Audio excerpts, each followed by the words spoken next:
Hey everybody, hope you are doing well. Because today I want to share with you all something I think really important. It's all my 10 years experience in software engineering. I want to teach you or at least guide you of how to become a software engineer in 2023. Okay? We all know that software engineer we make tons of money. I'll be candid here, okay? On average, if you're like practicing software engineering for 5 or 10 years, you can make decently 300K or 400K. I think there's no other career can compare to software engineering. The reason is that the investment is so low. Think about other careers who can make 300, 500, doctor, a dentist, a lawyer, accountant, maybe if you start your own firm.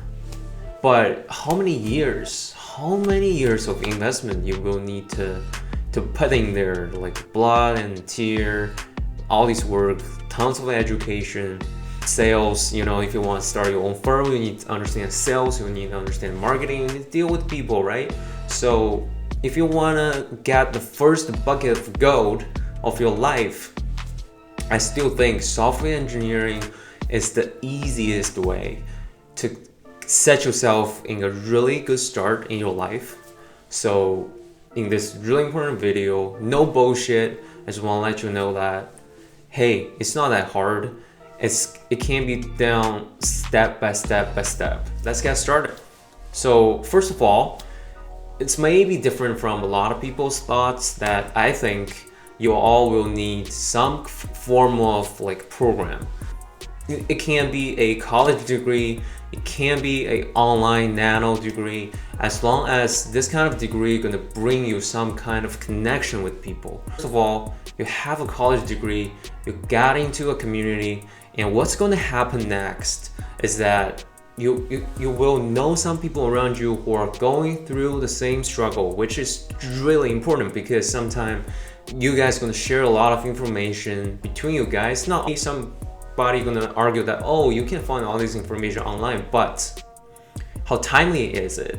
Because when you're looking for an internship or looking for a full-time job, sometimes timing is everything. Timing means that you potentially could get an internship, then get a return offer after that. So have a circle, have a cohort, have a group of people, work with you together. Doesn't matter if it's online or offline on campus, as long as you have some kind of program, guys. And after that, you get into a program. The program also have some kind of resources like connection with different firms, maybe local firms. Some hidden points is that big companies like Amazon, Google, Facebook or Microsoft, they don't really need you to have a program to be able to get there, but there's a specific kind of program called campus recruiting, which is easier, especially it's facing new graduates, easier interview, the bar is lower, and what's more amazing is there are some people going to help you prepare for it. I think, guys, get into some kind of program, and it brings us to the second point, is that why getting into some program is important, is that they're gonna give you the systematic learning.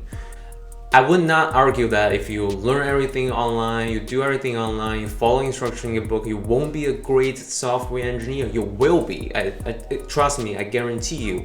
But if you have a systematic education, which means you go to a classroom, you discuss with your peers and talk with your professor, you understand data structure, you understand algorithms, so on and so forth, it will be much easier for yourself just learning online.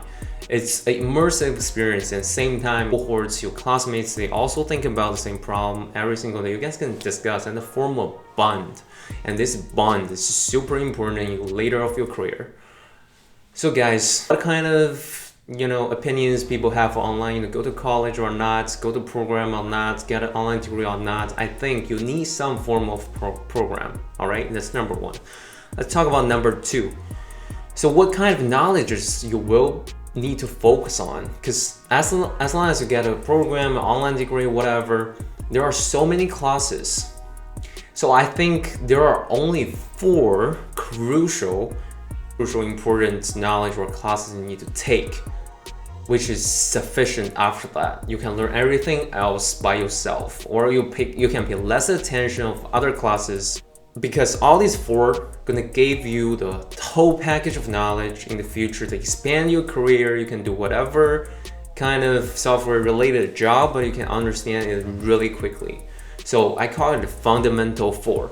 Okay, let's go through them one by one. Number one is data structure. So data structure basically tells you what kind of information are stored in what kind of formats, and that's how you communicate with computer. At the computer, they can load it into memory, so the computer self understand it. Number one is data structure. Number two, algorithm. Guys, algorithm is basically, now you have the data, right? They encapsulate in some specific data structure. Then how do you wanna processing this data, in an efficient way?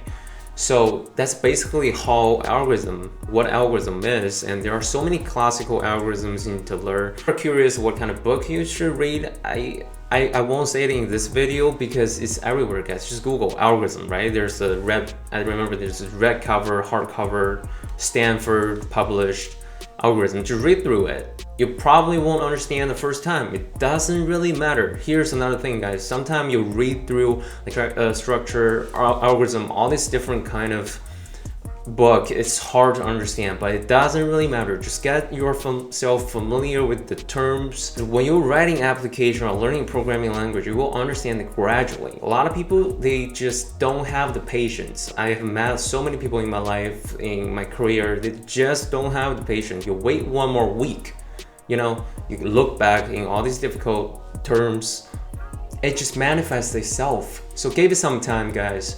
Read through our data structure and algorithm. Then let's move on to the next one. Number three, one programming language. I would recommend Java, but it depends, guys. If you wanna just go straight to do something, it doesn't really matter. Java, Python, or PHP, whatever, Swift if you want to React, right? JavaScript.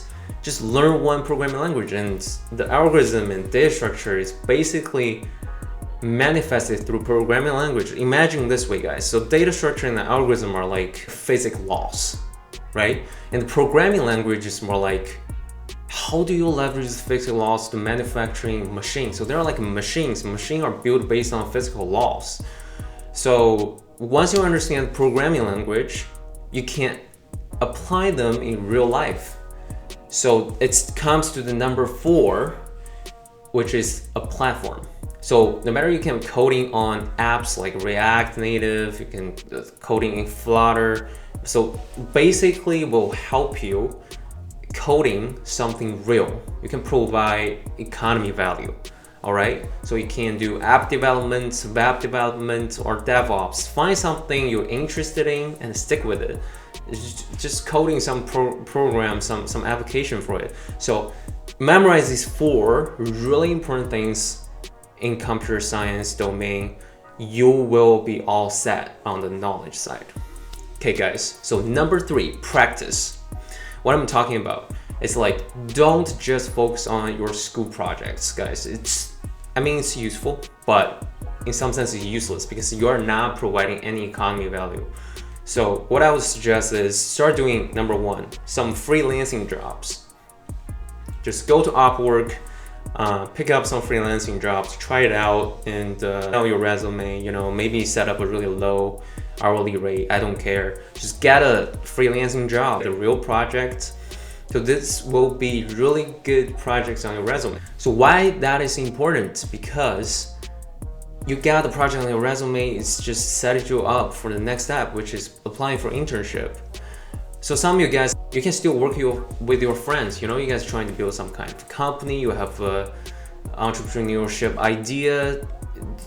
Don't think about it too much, guys. Oh, my idea is stupid. No idea is stupid.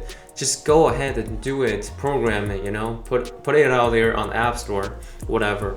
So during this process, you build a project, and that's virtue, that's value, that thing has value. You can put it on your resume. After that, you practice it. Comes to step four, applying for internship. So this kind of internship is not a random internship as a mom dad shop. Kind of internship I mean could just set you up, which could set you up for the next level. It's a full-time job at the top technology companies. So just targeting as this kind of internship, guys, like fan, right? A lot of people talking about fan, like Facebook, Amazon, Apple, Google, whatever, just targeting at their internship. So what you should do right now is not blindly just apply online. What you should do is, first of all, recognize timing is everything, because all these companies, they have different recruiting seasons in the camp. They have an on-campus recruiting team. So talk with them, understand the baseline, like the timeline, when the recruiting will happen and when is a good time to reach out and say, hey, I'm ready, here's my resume, can I get the interview, right? So just like doing sales, right? You set up an interview, you set up a meeting, it's really crucial. So understand the timing. And second of all, you have some kind of connection with your local, like your campus recruiting team from Microsoft, and join some kind of hackathon projects, because there will be a lot of big firms are sponsoring this kind of hackathon, and they can hook you up with a potential future internship experience. For example, I got a Goldman Sachs internship experience because I joined one of their hackathon, and after that, there are some engineering managers were on there, and I was like, hey guys, I'm interested in applying this full time. Do you know someone who's recruiting? Just quite naturally, they hooked me up with some peer software engineering managers who is recruiting at that time. So I got an internship, like an interview opportunity. So that's two things about internship. And number 5 is get a full-time job. So guys, if you were successfully did the number 4, you get an internship, and about 50% of you guys will get a full-time job return offer, which is awesome. You don't have to worry about anything at this time, because once you just start onboarding, you will get $250K per year paycheck in your bank account. You made it, right? So you get a full-time job. How do you do that if you don't have a return offer, right? So here, I would recommend 3 things. Number 1, I think you still need to build connections. How you may ask, okay, how I make connections with guys I never met in my whole life, someone who is working at Google or someone who is working at Microsoft. So my recommendation is people are nicer than you thought. Okay, that's my understanding of the world at this step. As long as you are passionate, you are sincere, and you have something to offer, don't be afraid to reach out and say hi. So what I did was I just went on LinkedIn and I connect with guys from all different kind of companies. They from Microsoft, they from Google, they're from LinkedIn, whatever. I connect with them. Some of them are engineers, some of them are engineering managers. You might got declined, right? People just ignore you, but why does that matter? Nobody gonna hurt out of that. So reach out and connect. Maybe 5 out of 10 will accept it. Then you send them a message, be polite and say, hey, I'm looking for full-time job opportunities. I have this kind of experience projects I built during my school years. I'm really hardworking, diligent. I love programming. I love doing computer science stuff. Would you give me a chance, or would you help me, refer me to the specific job opportunity? I think 8 out of 10, they will help you. So build some connection through LinkedIn and get some referral. Just keep doing this consistently, day after day after day. I think it will get good results after 2 or 3 months. Even though we are in 2020, end of 2022, beginning of 2023, economy is in downturn, I still see a lot of companies are hiring. And guys, the last point I want to talk about is consistency. Just understand all this methodology I'm trying to give you is crucial, but what's even more important, what's even more effective is understand the power of consistency. Just keep doing it, and someday you will realize, oh, I already accumulated enough resources in my connections. I can probably just post a status, hey, I'm looking for new jobs. A lot of people are going to just reach out to you, because during the process, your consistency, your consistent delivery, you consistent learning, build up all these knowledges, make you have something to offer to people. If one thing I want you to take out of this video is consistency and diligence is the key part. It's the most important part. Alright guys, hopefully you find this video useful. And if you want something else really with internship, full-time job, entrepreneurship, or how to build yourself up, just leave a comments down below. Okay. like this video and subscribe to my channel. You guys have a great day and thank you.